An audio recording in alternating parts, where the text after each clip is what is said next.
Boas, meus amigos, bem-vindos a mais um vídeo! E hoje vamos para a aula número 5 dos nossos modelos em Excel, mas hoje quero fazer um ponto de situação dos 4 modelos. Eu tenho sentido da vossa parte bastante dificuldade, o que é perfeitamente normal, muitos de vocês não estão habituados a este tipo de coisas, mas vou-vos dar uma visão 360, tudo.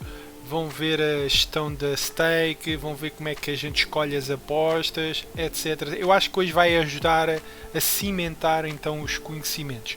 É uma aula que vai dar bastante trabalho, tá? Se calhar vão ter que ver mais que uma vez, mas pronto. Quero fazer isto para fazer um ponto de situação, até porque eu sei que isto é um tipo de conteúdos para um nicho de pessoas, não é? Basta ver, por exemplo, na primeira aula houve assim, sei lá, 1K e 300 visualizações, pois à medida que fui dando cada uma destas aulas houve cada vez menos visualizações. Porquê? As pessoas normalmente não estão habituadas, não se sentem à vontade, não percebem nada do que eu estou a dizer, possivelmente, e também existe uma parte de culpa da minha pessoa, que se calhar sou eu que não consigo explicar bem as coisas, não é? Mas, independentemente disso, esta quinta aula espero que vos ajude a compreender isto e vocês só vão aprender estas coisas se tentarem fazer. De resto, a maior parte das pessoas, se não tentar, não vai gostar. É mais fácil, eu sei que é mais fácil vocês se entreterem, não é? Por exemplo, a estratégia do pato milagroso, as pessoas gostaram de ver, acharam piada, não é? É algo que se partilha com os amigos, etc. Estas são aulas mais técnicas, sem dúvidas, é um conteúdo mais avançado, mas é um conteúdo gratuito e que vocês podem aprender bastante. Estes modelos depois vocês podem acompanhar-vos para o resto da vida e podem ser utilizados para outros desportos, como já vos expliquei. Então vá, vamos começar. Hoje já fiz aqui umas alteraçõezinhas então para começar a calcular os lucros dos métodos corretamente. As unidades ganhas, não é, que a gente estava a fazer nos vídeos anteriores eram umas unidades fictícias, não é? E a gente estava a apostar sempre qual seria o resultado se tivéssemos apostado sempre. Não é assim que na realidade a gente aposta, não é? Mas hoje isto vai ficar bastante claro. Já agora eu fui buscar só mais dados, só para terem esta comparação da odd do mercado principal de um x2 com o odd de fecho, não é? Do mercado asiático, o spread, etc. Eu só fui buscar mais dados para ter aqui, para vocês. Eu acho que é mais perceptível para alguns de vocês, por exemplo, se tiverem o spread, saberem mais ou menos o que é que equivale no mercado principal. Começam a ter mais sensibilidade. Além de mais, depois podem derivar. Vocês que me acompanham há mais tempo, na Poisson, vocês sabem que os mercados asiáticos podem ser todos derivados do mercado principal, não é? E aqui, vocês não estão a utilizar uma Poisson, mas tendo em conta o spread, vocês também sabem mais ou menos onde é que a odd do mercado principal deve estar. Vocês podem fazer essa experiência aqui mesmo. Mas vá, continuando. Eu para já dividi isto uma espécie de 5 modelos e vejam aqui em baixo eu tenho treino, ou seja, tenho 4 modelos de treino, não é? Tenho o treino da Bookie, chamo-lhe treino, mas pronto, é os resultados da Bookie na fase de treino da amostra, que é os 300 jogos, lembram-se? E depois os outros 37 jogos vão ser esta parte de teste. Novamente recordo que o modelo só tem em conta os primeiros 300 jogos. E o que é que aconteceu depois com os 37 jogos que não faziam parte do treino do modelo? Será que tivemos bons resultados, maus resultados? É isso que vamos ver hoje, tá bom? Então vá, quais foram as alterações? E agora vamos começar por partes, porque isto depois, estes blocos repetem-se um pouco em todos os modelos, tá bom? A única coisa que eu fiz para já foi isto. Acrescentei, apesar que eu não vou utilizar as odds do mercado principal, mas achei interessante ter aqui. Ou seja, por exemplo, se vocês utilizassem isto noutro modelo, normalmente se calhar têm acesso a estas odds e não têm do mercado asiático, ou têm o mercado asiático e não têm do outro. Mas o que eu queria chamar a atenção era, por exemplo, isto. Vamos supor que vocês não sabem quanto é que equivale um spread da linha da Bookie. Eu acho que há calculadoras na net que até fazem esta avaliação. Mas pronto, vamos supor que querem qual é o menos 1,25 da equipa da casa, normalmente está entre que odds. Vocês, se fizerem este exercício, vocês rapidamente têm aqui um intervalo. Já sabem que, por exemplo, o menos 1,25 normalmente está entre 1,35 e 1,50. Ou seja, rapidamente vocês podem derivar, se calhar, a odd do mercado principal através do spread, sem fazer grandes contas. É um método mais empírico, não é? mas achei interessante adicionar isto para alguns de vocês. Pronto, depois tem isto são tudo odds de fecho do mercado principal, odds de fecho do mercado asiático, odds de fecho, mercado asiático, desculpem, e do spread. O spread é visto do ponto de vista da casa. Depois, aqui já comecei a trabalhar para depois facilitar. Eu, em vez de ter um if, uma condição muito grande, não é? Decompus isto em problemas mais pequeninos. Assim, eu acho que é mais perceptível para vocês para perceberem estas coisas. E então, vejam, fiz aqui uma concatenação de texto, ou seja, identifiquei qual é tendo em conta este spread, qual é o spread da equipa da casa. Fiz a mesma coisa para a equipa visitante, que será o inverso, só que isto é uma espécie, eu estou a colar texto, só estou a identificar o mercado. E porquê é que eu fiz isto? Para depois apurar se, tendo em conta o spread e tendo em conta a margem real, a diferença de golos real, se o mercado foi vencedor ou não. E isto chamaram a atenção muito bem na aula número 4, que eu normalmente estava a fazer o cálculo dos ganhos, mas esse mercado não ganhava, ou seja, era a linha asiática, mas depois essa linha ganhava porque a diferença de golos não tinha sido suficiente para esse mercado ser vencedor. E estavam completamente certos. Por isso é que eu vos disse na altura para não se focarem tanto nos lucros. A mim interessava mais era a percentagem de acerto. Mas hoje vamos fazer as coisas corretamente então, não é? Eu queria a percentagem de acerto, desculpem, e queria era apresentar-vos o método em si, como é que ele funcionava. E o método em si está corretíssimo, não há problema nenhum. Claro que o cálculo depois dos ganhos era um pouco mais fictício. Mas vamos fazer então as coisas todas para as pessoas que tiveram mais dificuldade. Vá, e agora vou apurar se ganhou ou não. E eu no canal já falei sobre isto, quando falei dos mercados asiáticos, onde construímos uma tabela e depois cruzávamos a diferença de golos com o mercado e tínhamos o resultado. Eu vou-vos mostrar. Aliás, foi nestes vídeos que eu fiz recente, pelos vistos foi mais ou menos há 5 meses, os segredos dos handicaps asiáticos. Na altura até fui para vos mostrar que às vezes aqueles handicaps positivos que fazemos aos underdogs, sei lá, de mais 2 golos, 3 golos, 1 golo e meio, são vencedores porque a equipa muito favorita às vezes só consegue ganhar por 1 golo de diferença. E pronto, a ideia era construir esta tabela. Vejam que tive que fazer uma pequena adaptação, porque nos nossos métodos há diferenças de golos em que vão ser de meio golo, não é? Que era aquela transformação que fazíamos aos empates. Mas depois de construídas as tabelas, se tiverem dúvidas, vejam estes vídeos, os segredos dos handicaps asiáticos 1 e 2. Eu depois ponho aí o link a passar, não se preocupem. É para depois poderem então passar este resultado para aqui, se ganhou, perdeu, se ganhou metade, se foi devolvido. Tendo aquela tabela e fazerem o cruzamento destes dados, sabem o resultado. Depois o overround, aqui não há novidades, aqui é a margem real, aqui era a definição do favorito, não é? Da bookie, e depois novamente, para apurar os ganhos, perdas e derrotas, eu fiz o cruzamento, mas dividi em 3, ou seja, fui ver primeiro o que é que ganhou. Vejam que isto agora tem uma combinação de 5 mercados, não é? Com o resultado final, ou seja, o que é que eu quero dizer com isto? Vejam este primeiro exemplo. Se o resultado foi a vitória da casa e este resultado foi W, então eu ganhei. Se só ganhei metade, só ganhava meia unidade. Se foi o contrário, se foi para a equipa visitante, eu ganhei. E depois, se foi para a equipa visitante, mas foi só meia vitória, também ganhei. Eu compus isto em 3 partes, né? As vitórias, as devolvidas e as perdas. Podia ter feito isto num if enorme, não é? Mas acho que é mais perceptível para vocês e depois também é mais fácil apurar estes resultados. E então, o resultado da bookie, neste caso, deu 33,78% de acerto, ou seja, nos favoritos que a casa de apostas considerava, não é?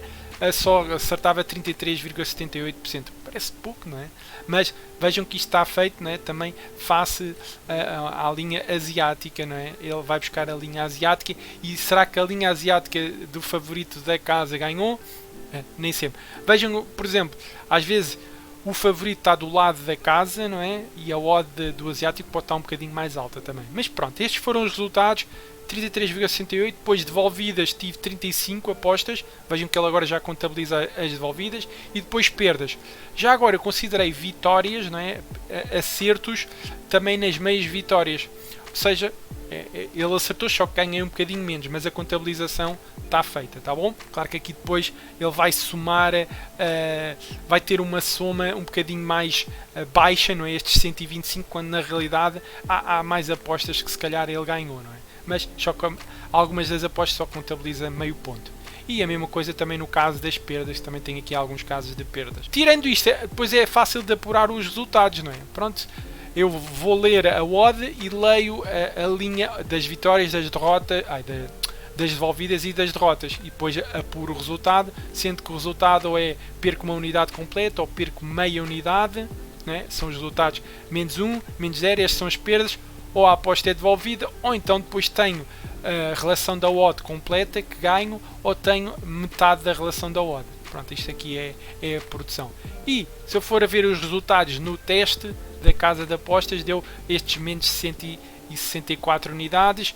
Em acumulados, se eu tivesse uma banca inicial mantive de 100 unidades, a banca ficaria mais ou menos com 35 unidades, teria um yield de menos 17,6. Vejam, isto é apostando em todas as odds da casa de apostas, e isto acaba por ser uma referência para depois compararmos com os nossos métodos, né? Mas nos nossos métodos vamos comparar com isto, apostando sempre e depois numa seleção específica de apostas. Pronto, este é o primeiro ponto, realmente trabalhar em esta parte aqui, a conversão dos handicaps asiáticos usando as tabelas, para ver se ganham ou perdem. Se tiverem dúvidas, vejam estes dois vídeos, né? Os segredos dos handicaps asiáticos, onde eu ajudei na construção desta tabela muito simples. Não se esqueçam que no nosso caso tive que acrescentar 2 colunas para meio golo. Isto é o primeiro ponto. E agora vamos ver os métodos. Eu vou pegar num deles, vou pegar no primeiro, porque o procedimento é igual, não é, nos outros. O que muda é o método, mas depois o apuramento da stake, etc. Isso vai ser tudo igual. Por isso vou pegar aqui no Game Score Model. Para quem não se lembra, no Game Score Model a gente pegava nas médias das equipas em termos de golos marcados e sofridos, que foi a primeira aula.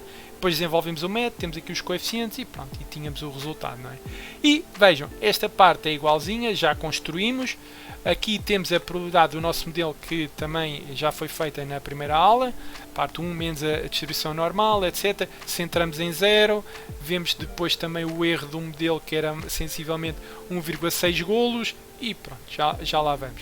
Depois, agora vamos então apurar, vamos comparar este modelo com o modelo da Bookie, apostando sempre. E depois vamos ver mais à frente, fazendo a seleção das apostas. É o mesmo procedimento, só que agora, pronto, agora temos temos um critério, que é o nosso modelo vai dizer qual é o nosso favorito, onde é que devemos apostar, né? E ele diz A, ou H, A, ou H, etc. E ele aqui está a apostar em tudo. E quais foram os resultados? Vejam que aqui já vemos diferenças significativas, né? O nosso modelo acertou 152 apostas contra 182. No entanto, mesmo assim, se tivéssemos apostado em tudo, teríamos 21 unidades de prejuízo, ou seja, a nossa banca também seria negativa no final. Claro que na prática a gente nunca aposta nos jogos todos, a gente faz uma seleção daquilo onde encontra valor, né? E é isso que agora vamos falar. Mas o modelo em si, se eu comparar com o modelo da Bookie, já viram que estávamos a ter melhores resultados, já com esta alteração para fazer a contabilização das stakes, tá bom? Agora vamos entrar na parte mais complexa, né? Vamos falar então dos critérios. Vamos lá. Vejam, nós estamos aqui, não é? Agora vamos lá começar a descortinar isto. Então vá. Agora há aqui um conceito que é um bocado esquisito, mas é a ver se eu vos consigo explicar bem. Primeiro fui calcular a probabilidade de eu ganhar face ao spread que a Bookie apresenta. O que é que eu quero dizer com isto? Vejam, esta probabilidade é na mesma história, 1 menos a distribuição normal, mas vejam que agora esta era a probabilidade de um modelo. Mas eu quero é saber qual é a minha probabilidade de ganhar face ao spread que a Bookie oferece. Ou seja, na zona onde é 0, não é? Não se esqueçam que isto também está feito face à equipa da casa. Tem que pôr o spread que a casa nos está a apresentar. Ou seja, este L9 menos L9, que era para fazer o inverso do sinal, etc. Não se esqueçam desta história que está feita face à equipa da casa. Onde estava 0, põe o spread da Bookie, e onde estava o valor do modelo, né? o nosso spread do modelo, vamos buscar aqui à linha Y, e depois é na mesma o desvio, não é? É na mesma a variância do modelo, o erro do modelo, e pronto, e calculamos a probabilidade. E fazemos isto aqui, e por outro lado podemos fazer 1 menos aquilo, ou então invertemos aqui a posição e dá-nos a probabilidade. Foi o que eu fiz, ok? Este é o primeiro passo. Nós queremos ver a probabilidade de nós ganharmos face ao spread, tendo o nosso spread face ao spread que a casa de apostas oferece. E vejam, O nosso modelo dizia 72,9%, mas face ao spread que a Bookie oferece, só estamos a ter 55% de probabilidade de ganhar. Okay? Agora que temos estas odds, nós temos as odds do nosso mercado asiático, né, de duas possibilidades. E é isso que eu tenho aqui. 2,22, que é o inverso desta odd, e o inverso de 55% dá 1,82. Okay? Até aqui, tudo bem. Esta parte é mais esquisita. Imaginem, nós em vez... Como é que eu ia te explicar isto? Imaginem que nós temos uma odd de 2. Oferecem-nos uma odd de 2. E a gente acha que a odd devia ser 1,80. Ou seja, a casa de apostas está-nos a oferecer valor face à odd justa que a gente calculou. Então, esta história aqui que eu fiz dos spreads é mais ou menos a mesma coisa. Nós estamos a tentar, depois de encontrar valor de um spread face ao outro. Só que agora temos que funcionar em termos de spread, tá bom? Pronto. Tudo bem, até aqui uma questão de aplicar a fórmula e ver esta relação. Agora, qual é o critério de Kelly? Agora vamos voltar aqui a esta questão do critério de Kelly. Para quem não se recorda, vou fazer agora aqui um parênteses importante no critério de Kelly. Estamos neste ponto. Eu tenho aqui até a formulazinha, só para vocês verem, não é? Esta é a forma clássica do critério de Kelly, que é B vezes P menos Q, isto tudo sobre B, em que o B é odd decimal menos 1, não é? E depois o P é a probabilidade de sucesso e o Q é a probabilidade de insucesso, que é 1 menos a outra probabilidade. Muito fácil, que é exatamente o que eu tenho aqui. Vejam, critério de Kelly, o M9 acaba por ser a odd, menos 1 vezes a probabilidade de sucesso, que é os 45%, não é? Menos 1 menos a probabilidade de sucesso, que é os 55%, que eu podia ter posto 1 menos isto, ou podia ter posto esta célula e ia dar ao mesmo, a dividir pela odd menos 1. Foi isto que eu calculei. E então, o critério de Kelly para a odd da equipa da casa dá negativo aqui e dá positivo para a equipa visitante. Ou seja, o valor estará do lado da equipa visitante, de acordo com o nosso modelo. Tá? É isto que me está a dizer. E o critério de Kelly tem uma particularidade que é, quanto mais valor tiver, mais ele vai dizer para vocês apostarem relativamente a essa banca. Quero fazer aqui um parêntese e fazer uma pequena revisão. Eu já falei do critério de Kelly, vamos mencionar isso, eu vou pôr em um vídeo a passar mais à frente. Mas vejam um caso que é muito comum. Nós temos 4 jogos neste dia e queríamos aplicar o critério de Kelly, vamos supor, nestes 4 jogos. Mas nós vamos fazer os 4 jogos, queremos fazer a aposta toda ao mesmo tempo. Como é que aplicamos o critério de Kelly? E é aqui que eu já falei deste conceito. No vídeo, um verdadeiro critério de Kelly, né, eu falei deste conceito. Quando é uma aposta só e queremos aplicar o critério de Kelly é muito fácil. Mas quando temos combinação de duas apostas, já as coisas mudam um bocadinho. E então, a ideia principal do critério de Kelly, quando temos uma combinação de jogos dos quais queremos apostar tudo ao mesmo tempo, temos que ver as combinações, né? Depois também tem aqui uma espécie de otimização. Isso se calhar é um conceito um bocadinho mais avançado, mas pronto, depois temos que maximizar esta função objetivo, etc. E ele vai dar a distribuição da stake para as 3 apostas, tá bom? Que é diferente do que estamos a fazer agora neste exercício, mas quem quiser ver isto mais em pormenor, depois eu deixo aí o vídeo, tá bom? Para vocês verem. Aliás, este vídeo até tem este Excel que vocês podem fazer o download e depois experimentar.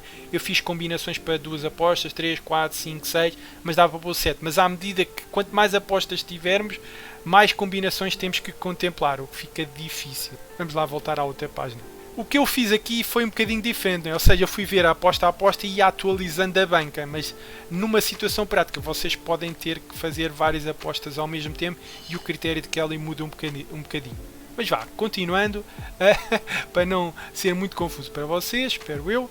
Agora, sabemos qual é o lado que tem valor, agora, quanto valor é que esse lado tem? E aqui é fácil, vocês multiplicam a odd que vos oferecem, neste caso eu peguei a odd da linha asiática, não é? Com a probabilidade de vocês ganharem face ao spread e depois subtraem 1. Isto é aqui uma manipulação algébrica, mas isto simplificado vai dar isto, tá bom? E aqui dá menos de 9,2 e aqui dá 5,1. Não há grande espingarda, não é? Este é o valor. E há aqui apostas que têm muito valor. Veja, há aqui uma que diz que tem 70,5% de valor, né? Outra diz 34%, etc. Agora, como é que nós devemos apostar? E aqui vem agora o critério relevante, não é? Que é o que eu chamo um critério de valor. Primeiro, para apostarem, vocês querem apostar sempre nas coisas que têm mais valor e que o critério de Kelly, não é, dê positivo, não é? A história é essa. E o critério de valor que eu disse é, eu só quero fazer apostas que tenham mais de 10% de valor. Também já falei um pouco deste conceito, não é? De temos de ser seletivos às vezes nas apostas que fazemos, não é? Nós queremos apostar onde achamos que temos mais vantagem relativamente à casa de apostas. Por isso eu usei um critério de 10%. Porquê 10%? Podia ser 5%, podia ser 6%, foi 10%, achei. Não preciso também de fazer muitas apostas. E vejam, agora há um ponto engraçado que podemos falar relativamente às casas de apostas internacionais e portuguesas também. Esta bookie tem uma margem de mais ou menos 2,03 nesta amostra, ou seja, é uma casa profissional, é normal que tenha margens baixas. Mas se trabalharmos com uma casa recreativa, vamos supor que trabalhava, sei lá, uma 365, se calhar vai para margens à volta de 5, 6%. Se o vosso critério de valor for abaixo da margem da casa de apostas, vocês poderão não estar a apanhar o valor do vosso modelo, não é? Porque aquela variação que o próprio mercado tem pode estar a mascarar esse valor, não é? Por isso, convém sempre que este critério de valor esteja acima, pelo menos, que a margem da casa de apostas. E agora alguns de vocês, não é? Olha, e vamos ver em Portugal. Por exemplo, eu tenho um critério de valor de 10%. Se a casa de apostas fizer uma prática de margens de 7 ou de 8%, ou de 10 ou mais, não é? Nunca se esqueçam, este critério de valor convém estar acima e de preferência com uma diferença significativa, não é? Aliás, vocês querem ser sempre seletivos nas vossas apostas, não querem também estar sempre a apostar. Pronto, e é isso. E vejam que fazendo esta relação entre onde é que existe valor e se o valor é positivo e se for superior, por exemplo, a 10%, há apostas que eu pus no bet, outras digo sim senhor é a favor da equipa da casa, sim senhor é a favor da equipa visitante. E vejam, agora já temos um conjunto de apostas bastante inferior. Vejam que esta amostra com a separação dos empates era de 370 e agora o nosso modelo só selecionou 226, né? Ou seja, aqui já existe o critério de valor. E agora, o que é que eu fiz? Decompus novamente isto. As que não têm apostas eu não vou ver a odd, as que tiverem aposta vou verificar novamente a odd. Depois fiz aquela separação, fui ver se ganhou, perdeu ou foi devolvida. Aqui a taxa de acerto já foi 58,41. Tive menos apostas devolvidas e perdi menos. Vejam que aqui existe uma diferença bastante significativa, não é? Se eu apostar sempre, tenho estes resultados do nosso modelo. Agora, se eu fizer uma seleção, já a taxa de acerto aumenta, já tenho menos perdas e se calhar já temos mais lucro, não é? Que é o que eu tenho a seguir, tá bom? Pronto, esta parte vocês já sabem, se conseguiram fazer esta é quase uma copy-paste daqui, as condições iniciais é que mudam um bocadinho por causa desta questão do valor, não é? E agora vamos aplicar dois sistemas, foi o que eu pus aqui. Vamos aplicar um sistema de level stake, que é o que eu normalmente digo às pessoas para começarem, com uma stake unitária, e será que deu resultados positivos? Vocês já estão a ver que sim, não é? O lucro foi de 59 unidades para estas 226, não é? Eu apostei sempre uma unidade e depois aqui tenho um acumulado. No final tive aqui um retorno de 26,3% e a banca final era 160. Alguns de vocês vão perguntar, Rui, mas isso tem aquela história ainda dos empates. Não se preocupem, pois vamos ver a questão do teste real, não é? Com os jogos sem a manipulação dos empates. Não se esqueçam que esta manipulação dos empates foi para o nosso processo de otimização ter em conta os empates e poder aplicar este método que normalmente aplica-se a uma resposta binária, tá? Bem, continuando. Já viram que deu um resultado positivo, isto novamente é muito simples, a contabilização do lucro, porque aqui é só uma unidade, depois é fazer a odd menos 1, odd menos 1, ou 0,5 da odd menos 1, caso seja meia vitória, caso seja derrota, etc. Caso não tenha nada é 0, etc, etc. É calcular um acumulado de uma stake unitária. E agora, mais confuso é o critério de Kelly. O critério de Kelly eu utilizei o critério fracionário, não é? Ninguém utiliza o critério de Kelly full, apesar que eu podia, vejam, se eu utilizar o critério de full na amostra teste, ou seja, em vez de ser fracionário, em vez de fazer um quinto, ponho 1, ou seja, a nossa banca neste momento estaria com 40 milhões de unidades, o que... Só que vejam, havia jogos em que ia apostar 70,5% da banca. Não faz muito sentido. E a stake média que a gente utilizava neste método seria à volta de um quarto da banca. Enfim, é impróprio para cardíacos. Normalmente as pessoas usam uma fração assim, deste género, um terço, um quarto. Eu pus um quinto e se eu usar um quinto, a stake média que eu utilizo é mais ou menos 5,22, ou seja, 5% da banca. Acho aceitável. Até podia usar um sexto, percebem? Isto agora depende do vosso perfil de risco. Se quiserem também podem fazer uma espécie de análise de sensibilidades ao critério de Kelly e ao critério de valor, né? Mas pronto, talvez se calhar faça isso mais à frente. Logo se vê a minha disposição, mas para já isto do critério de Kelly, vamos lá. O critério de Kelly maximiza os vossos lucros, não é? Apesar de usarmos esta fração, e vejam que ele está a dizer: eu vou calcular a stake. Como é que eu calculei a stake? Vou utilizar um quinto, vejo a questão do valor e aplico, não é, a stake de Kelly que já vinha daqui atrás, não é? Também. Tendo a critério de Kelly, eu já sei quanto é que vou investir, porque o investimento será sempre a banca que fica da aposta anterior vezes esta stake de Kelly. E vejam, agora chama a atenção novamente para aquele verdadeiro critério de Kelly. Se tiverem mais que uma aposta, a distribuição da stake não é a soma das stakes desses jogos, não é? Porque assim vocês estariam sempre a fazer a stake face a estes 100. Se tivessem que fazer estes, não. Depois tem que fazer aquela combinação, se quiserem aplicar o critério de Kelly a vários jogos ao mesmo tempo. Mas para o propósito do exercício vamos fazer assim, tá bom? Investimos 6,82, depois ganhamos ou perdemos. Neste caso perdemos, veja como deu menos 1 e a banca diminui, ficou para 93,8. Depois vamos continuar a aplicar, etc. E aplicamos o critério de Kelly. No final deste critério de Kelly tinha 4.126 unidades. Qual foi o yield? E não o ROI, atenção, o yield foi 35,4. Porquê? Porque nós apostámos 11.362 unidades, né? Que é a soma de todas as stakes que a gente... Face à banca, já viram que isto deu o quê?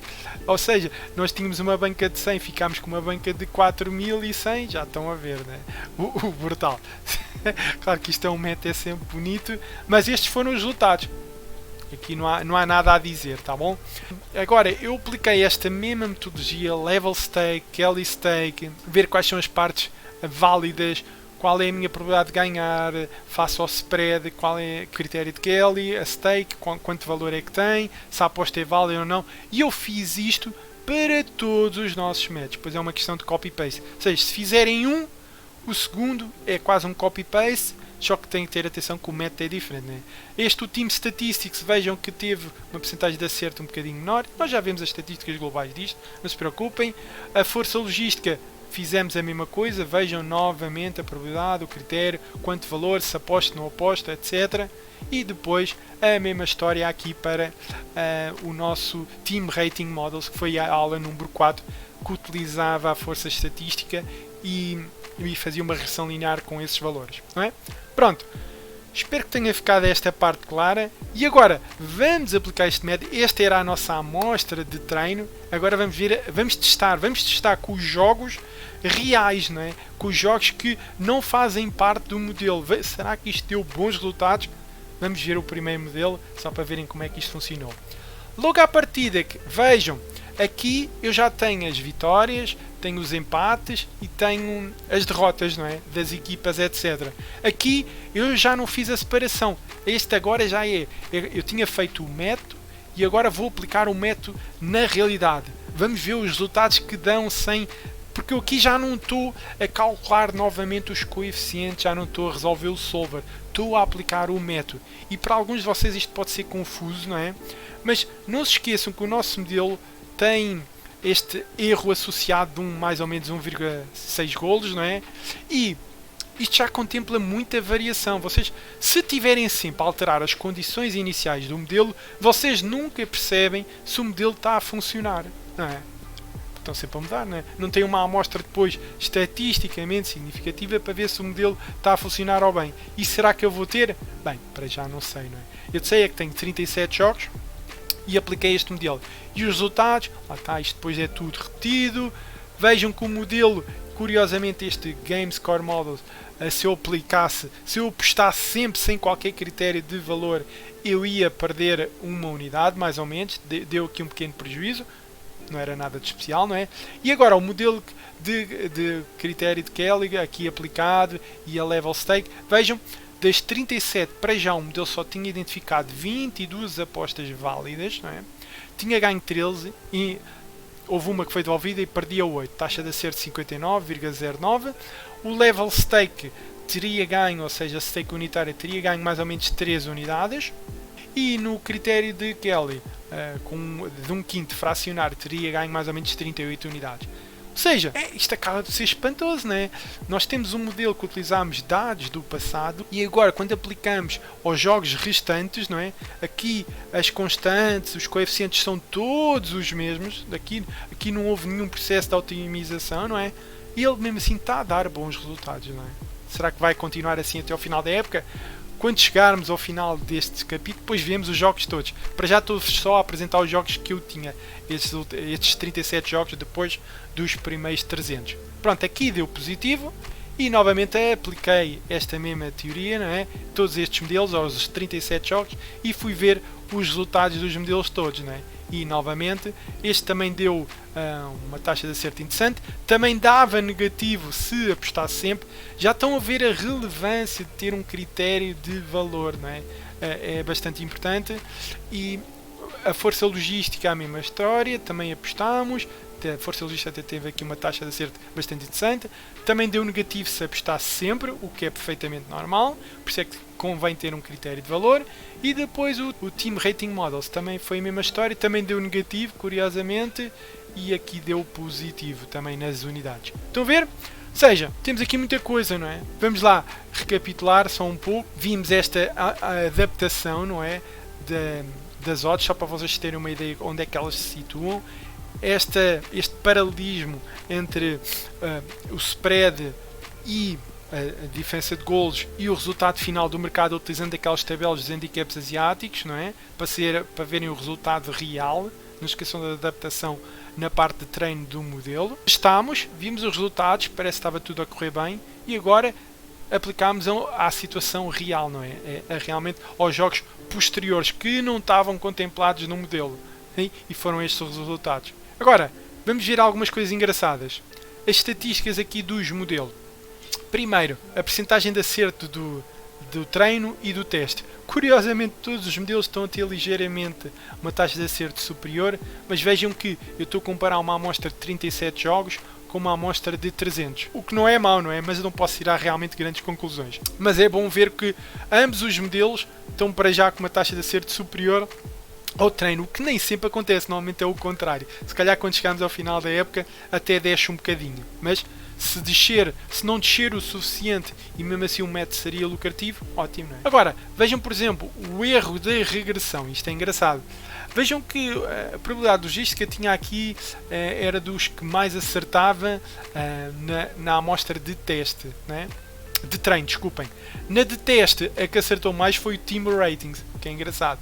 Vejam o erro. O modelo que tinha maior erro era o Team Statistics. Também já tínhamos visto isto. O erro que tinha menor era o Game Score. Mas o Game Score não é o que tem a taxa de acerto maior, não é? Depois, o R quadrado. O R quadrado também vimos que no Game Score era o maior, não é? Ou seja, teoricamente o modelo explicava mais, não é? Que os outros três modelos, vejam, um tem 13 e outro tem 17,4. Este modelo explica melhor, devia se calhar ter uma taxa de acerto maior, não é? Vejam que as coisas nunca são assim tão lineares, não é? E qual é o modelo que eu depois tenho que utilizar, não é? Isso depois vamos falar mais à frente. Agora só vos queria mostrar estes resultados de forma resumida, não é? Esta percentagem de acerto, este erro da regressão e depois este R quadrado. Pronto, são algumas stats. Outras coisas engraçadas. Depois fiz aqui uma espécie de tabela de rating das equipas, se quisermos ver, onde eu metia as estatísticas que eu utilizei, as estatísticas das equipas, tem as médias dos golos, dos remates à baliza, ou seja, são as variáveis que a gente utilizou no nosso modelo. Tenho aqui a força logística, por exemplo, se eu fizer um filtro em termos de força logística, claramente o City, United, Leicester são as equipas, e eu fui ver a tabela neste dia em que estou a fazer este vídeo, né, que realmente quase coincide com o que se passa na tabela, não é? São diferenças muito pequeninas. Deixem-me ver, o Fulham, o West Brom e o Sheffield estão cá em baixo. Depois o Liverpool está aqui em sexto e aqui está em sétimo. Ou seja, mas os nossos modelos acabam por traduzir também o que se passa na tabela classificativa. É mais ou menos isto que eu queria dizer. Mas isto em termos de ratings da força logística. Eu ainda vou falar de mais ratings. Neste caso ainda só temos aqui um. Mas depois eu pus um ranking dos modelos, como é que cada equipa ficava nos modelos. E vejam, aqui já há pequenas diferenças. Isto vai se alterar um bocadinho. Eu vou pôr isto agora por ordem. Eu fiz uma espécie de média destes valores, onde fui buscar o ranking de cada equipa. Como é que eu calculei estes rankings? É fácil. Fiz algo muito simples, não é preciso complicarem, deixem-me desviar. Eu via, ou seja, as contribuições positivas para a equipa e depois subtraí as contribuições negativas e depois dá-me um valor. Este valor é um valor hipotético, vejam, algo deste género. E depois fiz um ranking, uma forma de ranking para correr e para classificar as equipas. Fiz isto para os 4 modelos. Não é nada de especial. Mas vi isso nos 4 modelos. O City foi superior em todos os modelos, o que não é de surpreender. Não é por acaso que eles têm 13 pontos de diferença para o segundo, não é? Mas depois há aqui algumas equipas que realmente as coisas já mudam um bocadinho, não é? Nem todas as equipas, sei lá, o Liverpool, por exemplo, aqui, se eu for a ver o modelo, era uma equipa para estar em 4º lugar, e a gente sabe que o Liverpool até nem tem estado a jogar grande coisa este ano, não é? Mas pronto, no Game Score e no Logistic está em 6º, o que fez descer. Mas no Team Statistics, naquelas estatísticas de remates e poucos amarelos, foi uma equipa interessante, não é? Foi uma equipa interessante. Mas pronto, o nosso Team Statistics também era um modelo aparentemente mais fraquinho destes que já construímos. Pronto, alguns resultados só para verem o paralelismo da nossa classificação de equipas com a tabela final. E outra coisa que também queria mostrar-vos é que os modelos não dão sempre apostas, não é? Nem todos. Lá para um modelo dar para dizer para apostar, nem sempre o outro diz para apostar. E há aqui vários casos, vejam. Há aqui, sei lá, neste jogo, estes são os jogos estes são os jogos reais, não é? Os jogos foram realizados posteriormente. E isto, vejam, há aqui um modelo, olha, vejam aqui o City com o Leeds, há aqui um modelo, 3 deles diziam para não apostar, só o Team Statistics dizia para apostar, e por acaso ganhou o Team Statistics porque o jogo ficou 1-2 e ele dizia para apostar na equipa visitante, ou seja, era o handicap mais 1,5, não é, para a equipa, e essa aposta foi ganha. Estão a ver? É super interessante ver estas coisas, mas também às vezes há opiniões contrárias. Vejam este caso do Sheffield com o Arsenal. O Team Statistics disse para apostar no Sheffield, mas foi o Arsenal que ganhou neste caso, não é? Correto? Foi isso mesmo. Estão a ver? E a força logística e o Team Rating dizia para apostar no Arsenal e eles ganharam. Ou seja, os modelos eles discordam entre si, eles não é copy-paste uns dos outros, né? Eles parecem que são todos muito parecidos, mas dão coisas diferentes, tá? Pronto, eu queria vos mostrar isto para terem um pouco mais de sensibilidade. A evolução dos retornos, né? Este é primeiro do level stake, ou seja, desta tabela. Pus aqui as curvas desde do primeiro jogo até ao 37. Sempre que a reta está na horizontal é porque não houve apostas, não se esqueçam.